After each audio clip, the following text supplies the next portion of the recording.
नमस्कार विद्यार्थ्यांनो, आपण क्वाड्रॅटिक इक्वेशन प्रॅक्टिस सेट 2.2 मधील तिसरं एक्झाम्पल बघतोय, जे मी इथं लिहून घेतले.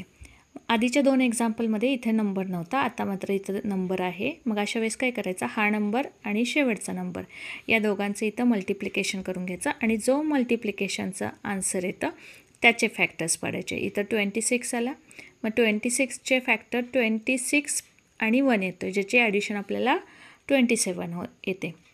मग आता मी ह्या मिडल टर्मच्या ऐवजी हे दोन फॅक्टर्स लिहून घेतले तिथं.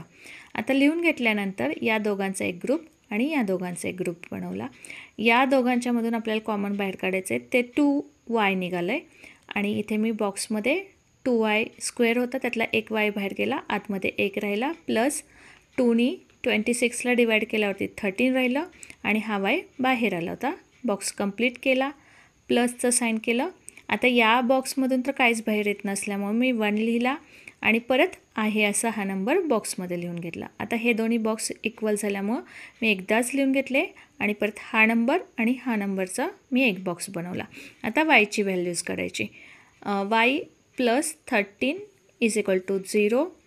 y इज इक्वल टू, आता हा 13 इथे प्लस होता, इकडे आल्यावरती -13 झाला.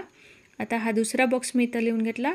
2y plus 1 is equal to 0. मी फर्स्ट 1 आहे तो इकडे नेते, हा प्लस आहे इथे, इकडे आल्यावरती मायनस झाला.